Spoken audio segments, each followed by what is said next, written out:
Ассаламу алейкум туғандар, қандайсыздар? Назарыңыздарда қайрадан эле базар жоқ каналы. Бүгін 3 август 2022 жыл. Мен Бишкек шаарынын түштүк тарабы Арча Бешикте жүрөм. Ушул жактан бир сатылуучу үй бар экен, ошол жөнүндө сиздерге маалымат берейин дегем. Биринчи жолу сатылуучу үйгө карай барган жолду сиздерге түшүндүрөйүн. Мен турган жер Баха жана Чоңар көчөсүнүн кесиничинде турам. Бул Баха көчөсүнүн мурдакы аты туғандар Доронбай азыркы аты Доронбай Садырбаев көчөсү. Эски аты Баха туғандар. Ушул Чоңар жана Баха көчөсүнүн кесиничине сиздер чыгышты карай 200-250 метрдей басып барсаңыздар, 7-чи линияда сатылуучу үйүбүз жайгашкан. Почти угловой деп калат. Анан бул жерден көптөгөн маршруткалар Бишкек шаарынын бурч-бурчуна өтүшөт. Мына 133-чү дагы бир 2-3 маршрутка тугандар Бишкек шаарынын бурч-бурчуна барат. Сиздер Южный магистрал жактан түштүктү карай келип атканыңыздарда бул жерден азык-түлүк саткан Кут дүкөнүнө көрө аласыздар. Ошонун туш тарабындагы Чоңарык көчөсү менен бара бересиздер сатылуучу үйгө карай. Анда эмесе мен сатылуучу үйгө карай жол алдым тугандар. Сиздер лайктан басып өз оюңуздарды комментарийге жазып туруңуздар. Мынакей тугандар, келүү жолун түшүндүргөнчө бүгүнкү чыгарыштагы сатылуучу үйгө да жетип келип калдым. Бул мынакей бүгүнкү чыгарышта сатылуучу үйүбүздүн көчө тараптан көрүнүшү. Жердин аянты 8 соток. Азыр чегараларын көргөзө кетейин. Түштүк чегарасы бул жерге чейин болот. Анан түндүк чегарасы ал кошунанын о кара воротага чейин болуп калат. Бул үйүбүздүн өзүндө дагы 2 ворота бар экен. Бирөөсү негизи боюнча гаражга расчет алынган дейт үй ээси. Көчө тараптан жана кошуналар менен болгон чегара бардыгы пескоблок менен тосулган. Мектептер боюнча айтсак, жакын жерде жөө барып келгенге мектептер бар экен. Садиктер деле бар, суу, свет бар, природный газ бар экен, канализация деле бар тугандар. Андан ары бул мынакей үйүбүздүн негизги кирүүчү воротасы. Бул жакта мындай эшиктер орнотулган. Бул жактан кирсеңиздер болот. Документтер боюнча тех паспорт, кызыл китеп бар тугандар. Мынакей бул короосунун көрүнүшү. Үй жөнүндө айтсак, узун турасы 8х6, 2 этаж үй, 96 квадрат метр, стенасы кирпич, сейсмопояс, колонна бары куюлган, тышкы тараптан утеплять этилип, анан декор чачылыптыр тугандар.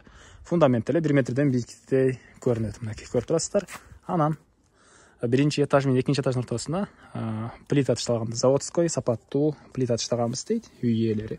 Аны деле келгенде өзүңүздөр байкап көрсөңүздөр болот. Мынакей бул короосу жердин аянты дагы бир эскерте кетейин, 8 соток. Анан отопление, паровое отопление, газовый котел жана көмүр котел менен иштейт. Азыр сиздерге биринчи болуп бул 2 этаж үйүбүздүн ички тараптарын көргөзөйүн, андан соң короосуна чыгып дагы бул жакта калган маалыматтарды берем. Мынакей бул үйүбүздүн негизги кирүүчү эшиги. Киргенде перехожка тугандар. Мынакей ички тарабына раковина орнотулуп, суу чыгарылыптыр. Ушул жерден түзөтсөк, бул жакта тамактануучу бөлмө, кухня жайгашкан. Газовый плита орнотулуптур, бул жакта раковина орнотулуп, суу чыгарылган. Көрүп турганыңыздардай кухня мебелдер орнотулуп, чыгыш тараптан терезелер орнотулган. Дуалдары обой, потолок, натяжной потолок экен. Андан ары перехожкадан оң тарапка кайрылсак, бул жакта бир мондай чоң бөлмө, холл деп коебузбу, ушул сыяктуу бөлмө. Батыш тараптан терезелер орнотулган тугандар. Потолок гипсокартон, дуалдар шпаклевка экен бул жактыкы. Ушундай көрүнүштө ар бир бөлмөдө отоплениянын батареялары деле бар. Эми ушул жерден оң тарапка карасак, бул жакта экинчи этажга чыккан тепкичтер орнотулган тугандар. Бул жактын дуалдары жидкий обой экен. Окей.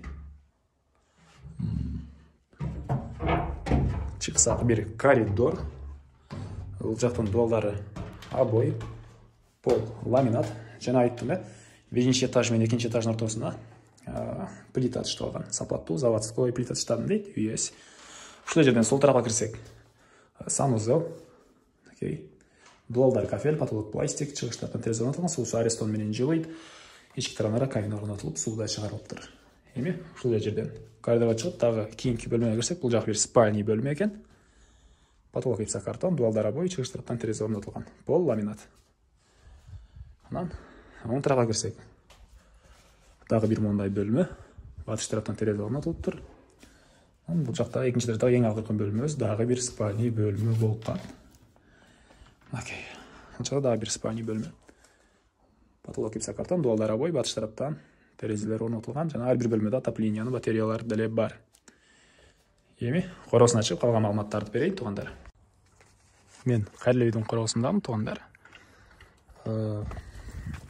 Бул жакта отопленияны силерге көргөзөйүн. Газовый котел жана көмүр менен иштеген котел үйүбүздүн жылытат туугандар. Бул жакта көмүркана. Анан үйүбүздүн түштүк тарабында дагы кошуна менен болгон заборго чейин 2 метрдей жер бар экен. Бул жагын көрүп тургансыздардай чоң, ал жакка чейин жер бар. Жердин аянты 8 соток. Үйүбүздүн бул батыш тарабы. Ал жакта мынакей чоң бош жерлер. Кааласаңыздар дагы үй салсаңыздар болот. Бул үйүбүздүн түндүк тарабы болуп калат туугандар. Мына ушундай көрүнүштө. Эми бул үйүбүздүн баасын айтайын. $110 000 деп атышат. Сүйлөшүү болот. Ээсинин номерин мен экранга калтырам туугандар. Звонок сүйлөшүп көрүңүздөр. Сүйлөшүү болот. Анан ушул видеону достор менен, группалар менен бөлүшсөңүздөр, мага үй ээсине жана кимдир ушул сыяктуу үй издеген болсо, ошол адамга чоң жардам берген болосуздар. Анда мен сиздер менен коштошом туугандар. Кийинки чыгышка чейин саламатта калыңыздар.